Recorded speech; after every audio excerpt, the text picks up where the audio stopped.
Dieu, viens à mon aide. Seigneur, à notre secours.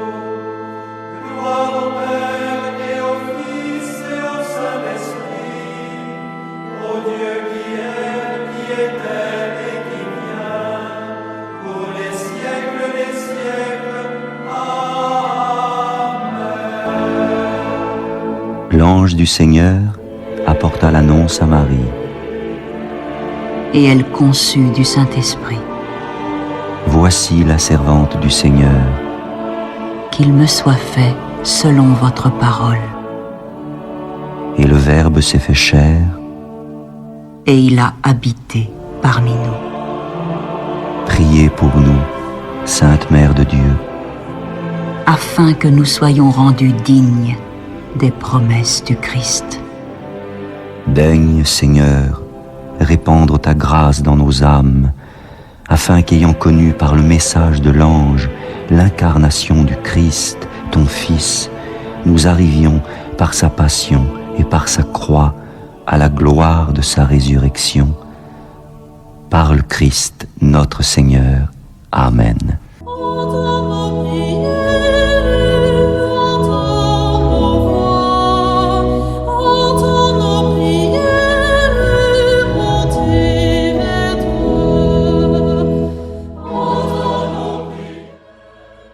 Seigneur, dans le silence de ce jour naissant, je viens te demander la paix, la sagesse, la force.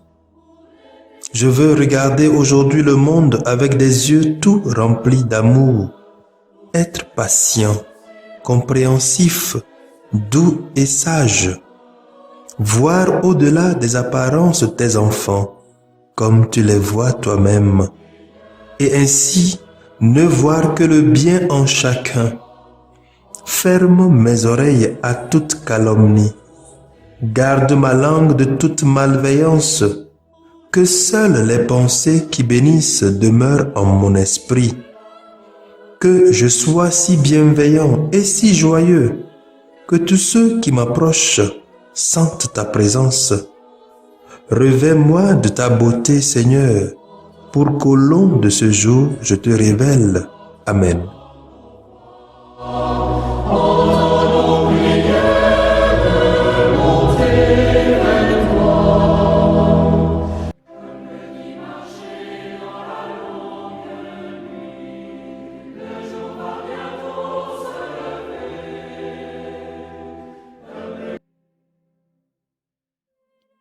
Écoutons les textes de ce 4e dimanche du temps de l'Avent, année B, lu par la sœur Patience Connotier, sœur de Notre-Dame des Apôtres, et le diacre Nestor Pala Tchaou, de la Société des Missions Africaines, commenté par le Père Horatio Tegbu, de la Société des Missions Africaines. Première lecture.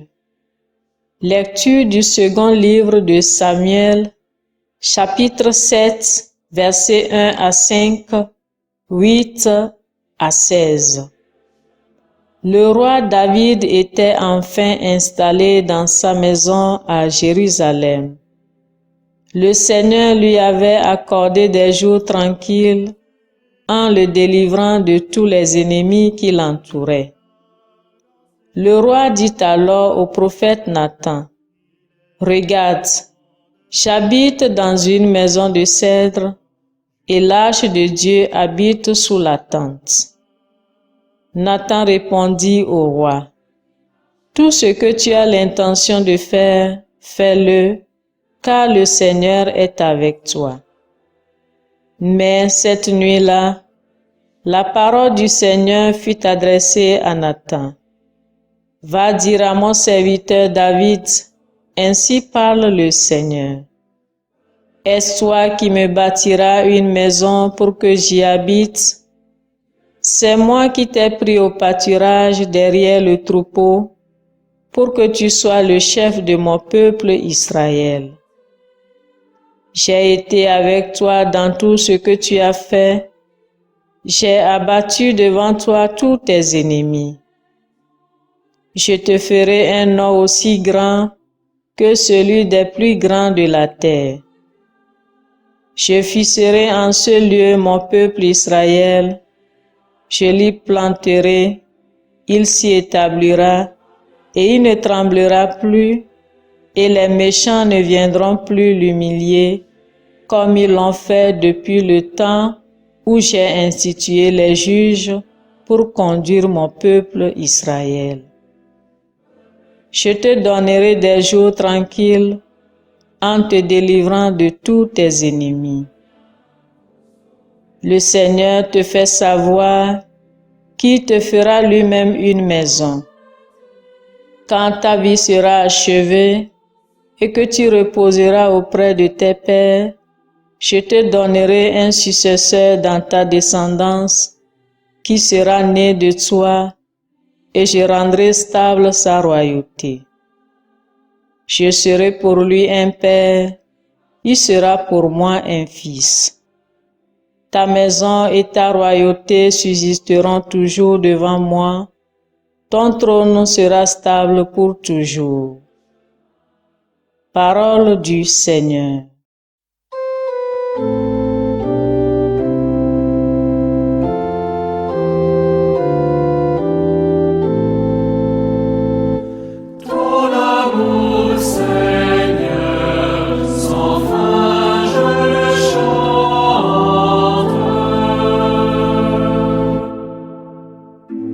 L'amour du Seigneur sans fin, je le chante. Ta fidélité, je l'annonce d'âge en âge. Je le dis, c'est un amour bâti pour toujours. Ta fidélité est plus stable que les cieux. Avec mon élu, j'ai fait une alliance. J'ai juré à David, mon serviteur, j'établirai ta dynastie pour toujours. Je te bâtis un trône pour la suite des âges. Ton amour, Seigneur, sans fin je le chante.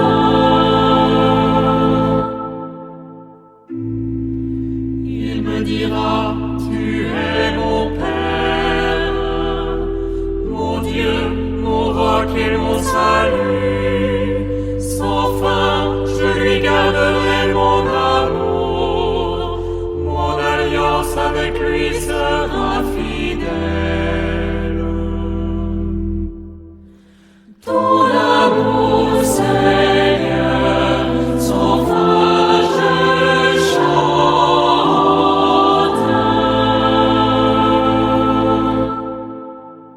Deuxième lecture. Lecture de la lettre de Saint Paul apôtre aux Romains, chapitre 16, versets 25 à 27. Gloire à Dieu qui a le pouvoir de vous rendre forts conformément à l'évangile que je proclame en annonçant Jésus-Christ. Oui, voilà le mystère qui est maintenant révélé.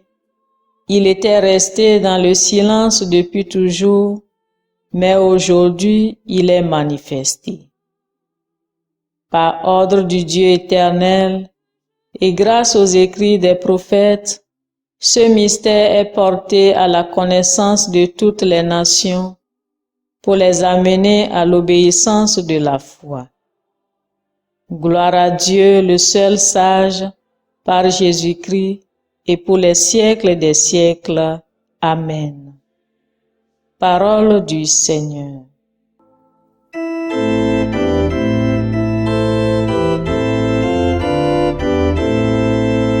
Alléluia, Alléluia, Alléluia. Voici la servante du Seigneur, que tout m'advienne selon ta parole. Alléluia, Alléluia.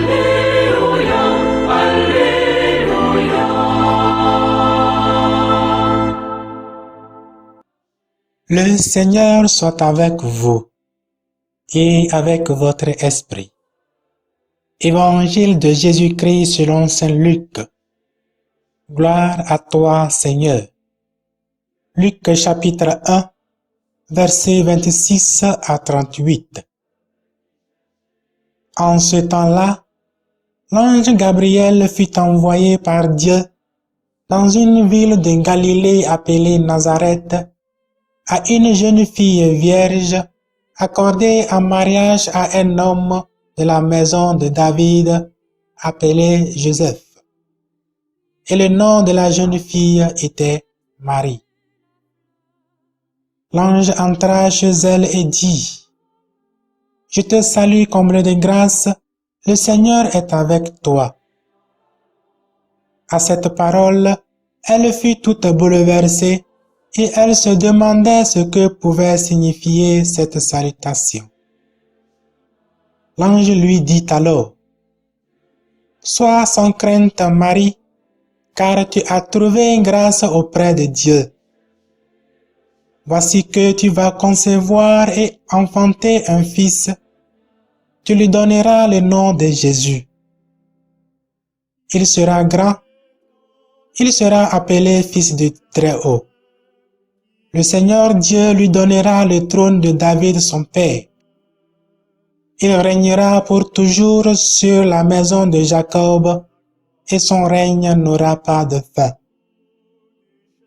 Marie dit à l'ange: « Comment cela va-t-il se faire, puisque je ne connais pas d'homme? » L'ange lui répondit: « L'Esprit Saint viendra sur toi, et la puissance du Très-Haut te prendra sous son ombre. C'est pourquoi celui qui va naître sera saint, il sera appelé Fils de Dieu. Et voici que, dans sa vieillesse, Élisabeth, ta parente, a conçu elle aussi un fils, et en est à son 6e mois, alors qu'on l'appelait la femme stérile. Car rien n'est impossible à Dieu. » Marie dit alors: « Voici la servante du Seigneur, que tout m'advienne selon ta parole. » Alors l'ange la quitta. Acclamons la parole de Dieu. Louange à toi, Seigneur Jésus.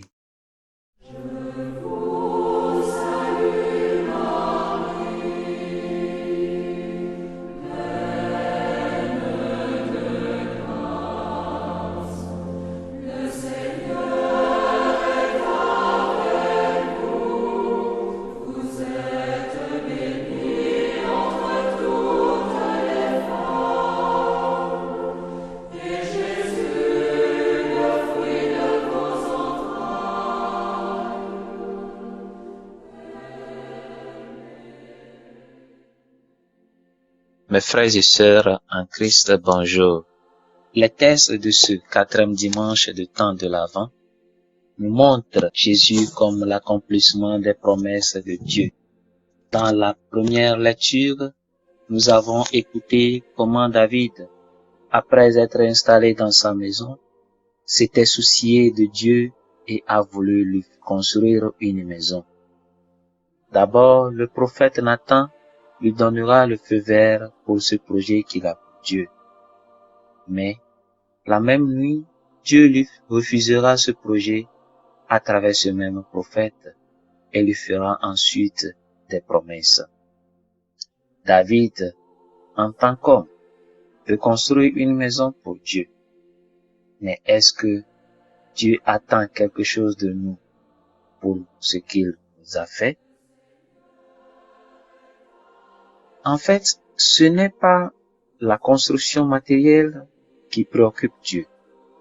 C'est la construction de son peuple qui fait son souci. Comment son peuple va évoluer en étant présent dans leur cœur? Oui, c'est ce qui lui préoccupe. En réalité, par ce refus, Dieu veut nous faire savoir qu'il n'a pas besoin d'une maison fixe. qu'on ne peut pas l'enfermer dans une salle ou dans une maison quelque part. Ce que nous devons savoir est que l'arche n'était qu'un signe visible de la présence permanente de Dieu parmi son peuple. Rappelez-vous ce que Jésus dira à la femme samaritaine en Jean 4, verset 23. L'heure vient, et elle est déjà là, où les vrais adorateurs adoreront le Père en esprit et en vérité. Alors, ils seront des adorateurs du Père comme lui-même les désire. Ne pensons donc pas qu'on peut immobiliser Dieu dans un endroit.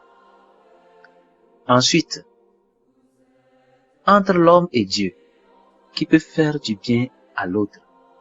Mes frères et sœurs, ne nous trompons pas. Qu'est-ce qu'on peut faire à Dieu pour lui satisfaire?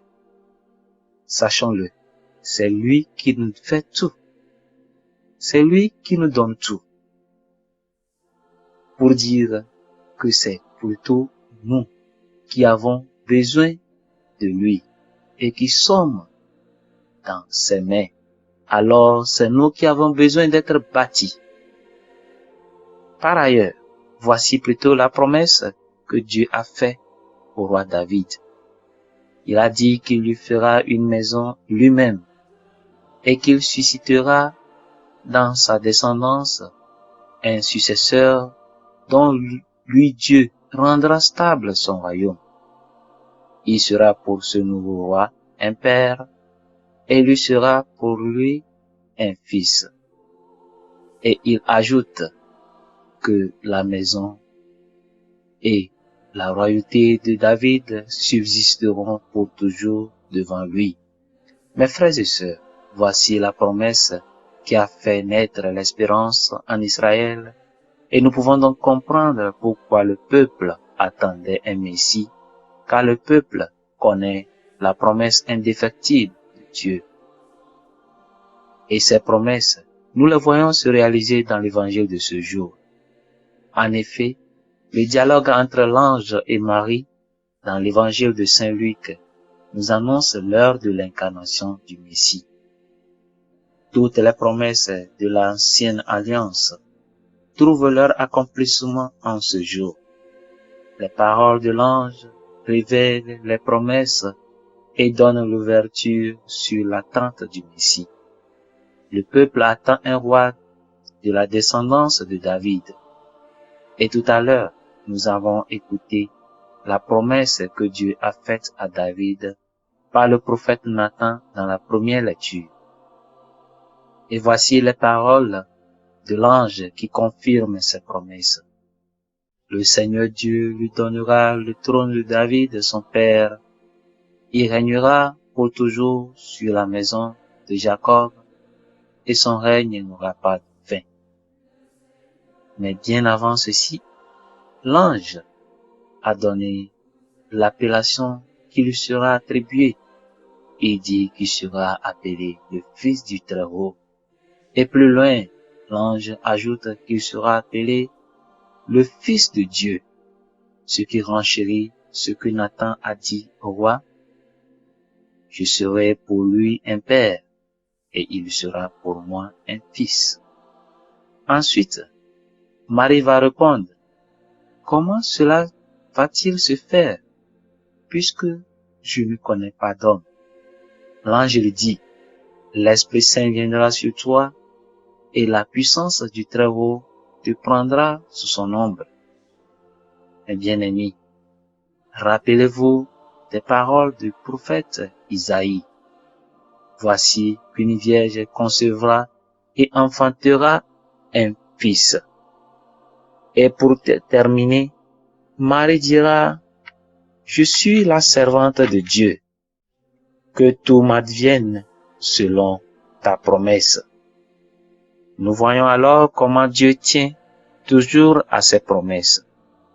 Mes frères et sœurs, dans quelques jours, nous allons fêter Noël et nous allons tous chanter Gloria. Sommes-nous prêts pour accueillir le Messie? De même que Dieu a fait des promesses au peuple d'Israël et qu'il les a accomplies, de la même façon, Dieu a fait des projets pour chacun de nous. Dieu a un plan pour nous tous, suivi des grandes promesses. Mais la question est, lorsque nous traversons des moments difficiles, avons-nous toujours la foi que Dieu ne nous a pas abandonnés et qu'il accomplira tout ce qu'il a promis sur notre vie? Ou sommes-nous dans l'espérance de voir nos vœux se réaliser par Dieu? Bien-aimés dans le Seigneur, si effectivement nous avons confiance en celui que nous suivons, en ce Dieu qui nous donne le souffle de vie chaque jour et à son Fils Jésus-Christ notre Sauveur, je crois que nous ne devons plus douter dans nos prières. Nous devons plutôt garder la foi qu'il accomplira tout ce qu'il a promis pour nous. Et donc, nous devons être confiants que personne ne peut détruire la promesse que Dieu a faite sur notre vie. Demandons donc à Dieu de nous donner la foi, l'espérance et l'amour pour mieux accueillir son Fils comme notre Rédempteur et Sauveur. Et que Dieu bénisse ces paroles dans nos cœurs. Amen.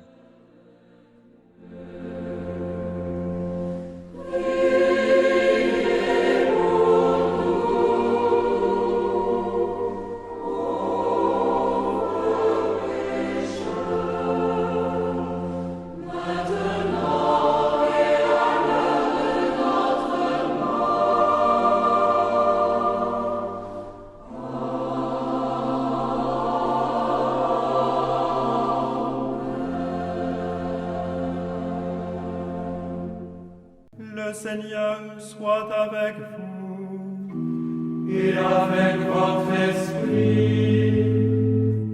Que Dieu Tout-Puissant vous bénisse, le Père, le Fils et le Saint-Esprit.